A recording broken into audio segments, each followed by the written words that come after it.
자, 큐티 할게요.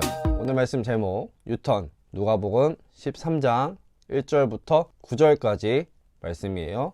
말씀 보기 전에 같이 우리 기도하겠습니다. 하나님, 이제 큐티를 하려고 해요. 짧은 시간이지만 이 시간만큼은 하나님만 생각하고 하나님 말씀에만 집중하게 해주세요. 말씀이 저의 마음에 새겨지는 시간이 되게 해주세요. 말씀을 본 그대로 살아갈 수 있도록 하나님 함께 해주세요. 예수님의 이름으로 기도합니다. 아멘. 자, 우리 누가복음 13장 1절부터 9절까지 말씀 같이 목사님과 천천히 읽어보겠습니다. 어떤 사람들이 예수님께 와서 빌라도가 갈릴리 사람들을 죽여 그 피가 저희의 드릴 희생제물과 뒤범벅이 되었다는 소식을 전해주었습니다. 예수님께서는 그들에게 대답하셨습니다. 너희는 이 갈릴리 사람들이 이런 고난을 당했다고 해서 다른 갈릴리 사람들보다 더 큰 죄인이라고 생각하느냐? 그렇지 않다. 내가 너희에게 말한다. 너희도 회개하지 않으면 이와 같이 망할 것이다. 또 실로암 탑이 무너져 죽은 18명의 사람들이 예루살렘에 사는 다른 모든 사람보다 더 악한 죄인이라고 생각하느냐? 그렇지 않다.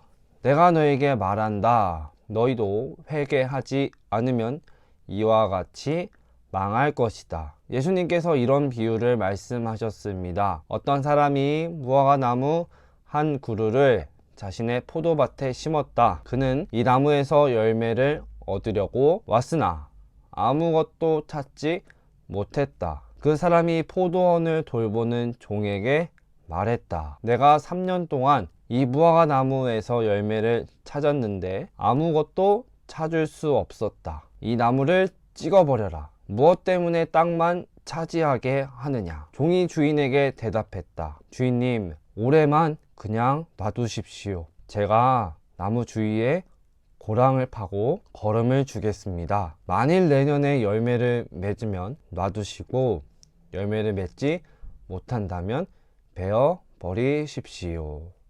아멘. 오늘 말씀의 내용은 이제 갈릴리 사람들이 6월절에 하나님께 예배를 드리러 예루살렘에 왔다가 많은 사람들이 죽게 되는 사고를 당합니다. 목숨을 잃게 돼요. 또 실로암 탑이라는 것이 무너져서 18명이나 죽게 됩니다. 이 이야기를 듣고서 살아남은 사람들은 자기는 죄가 없어서 그런 일을 안 겪었다고 안심했어요. 하지만 예수님께서 오늘 하시는 말씀이 아니다. 너네 착각하면 안 돼 라고 알려주신 거예요. 사람은 누구나 하나님이 보시기에 죄를 갖고 있는 죄인입니다.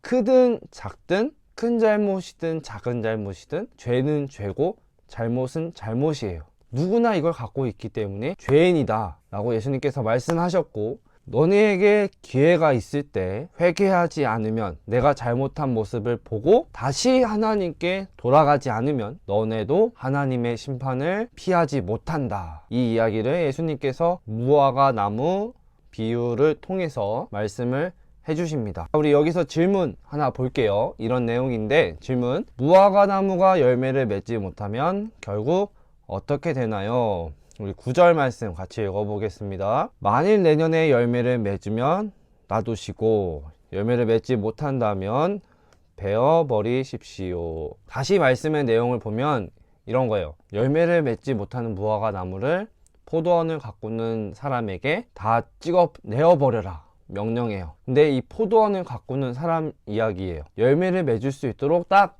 1년만 나에게 시간을 달라.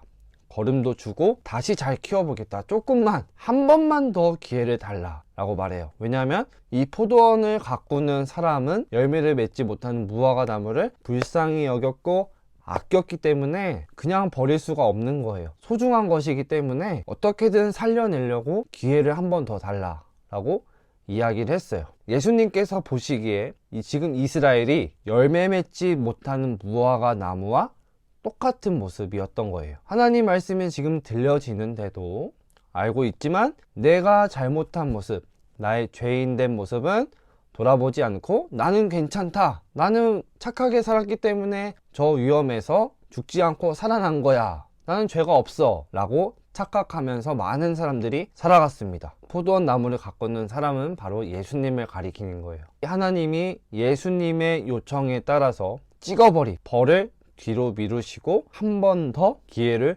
주시는 겁니다. 그래서 예수님께서 하신 말씀이 이거예요. 빨리 너희의 잘못을 돌아보고 얼른 빨리 당장 우리 회개하자. 내 잘못을 돌아보고 하나님께 돌아가자 라고 예수님께서 말씀하신 거예요. 좋은 열매를 기다리면서 돌보았는데 열매가 없다. 나무를 베어버려야 돼요. 쓸모가 없습니다. 사람도 똑같아요. 예수님이 회개할 기회를 주셨는데 회개하지 않으면 진짜 너네도 마지막을 하나님의 벌을 피할 수 없다 라고 말씀을 하시는 거예요. 자, 여기서 우리가 생각해 볼 거 이거예요. 나는 착하게 산다고, 나는 죄가 없다고 착각하면서 사는 모습 맞지 않습니다. 틀린 거예요. 하나님 말씀을 보고 내가 살아가는 모습을 본다면 나는 착한 사람이 아니야. 그리고 절대로 우리는 내 힘으로는 착하게 살 수가 없고 죄를 짓지 않으면서 살 수 없고 그런 완벽한 사람이 우리는 아니에요. 예수님께서 오셨고 우리에게도 매번 정말 죄를 짓지만 계속해서 말씀을 보면서 돌아볼 수 있도록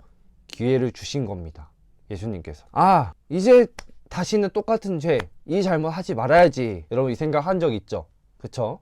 근데 이 생각을 이미 하는 것도 우리는 그거를 생각하고 있는 거야. 이미 내 머릿속엔 그게 있어요. 그 잘못된 것들이 똑같이 반복되는 것들이.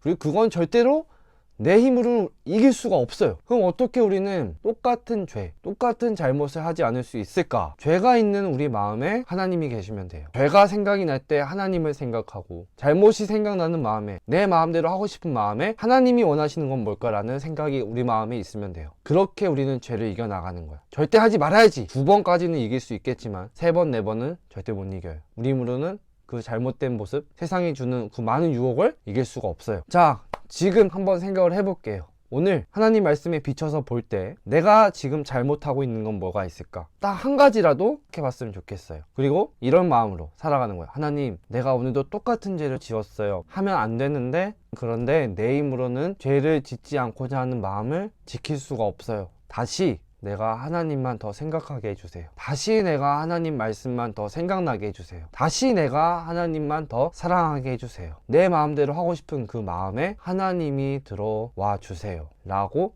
기도하는 마음으로 우리는 살아가야 돼요. 회개가 그냥 회개 기도했다, 눈물을 흘리면서 정말 마음을 다해서 막 부르짖고 하나님께 용서를 구했다고 우리 양심에 찔리고 내가 깨달았다고 끝나는 게 아니에요. 회개는 내 잘못이 무엇인지 알았다면 다시 유턴을 해서 하나님께 돌아가는 거예요. 내 마음대로 하고 싶은 유혹 그 마음보다 하나님만 더 많이 생각하면서 살아가는 것. 이게 죄를 이길 수 있는 유일한 방법이고 이게 회개예요. 그리고 이렇게 하루하루 살아가기를 힘쓰는 우리 모두가 됐으면 좋겠습니다.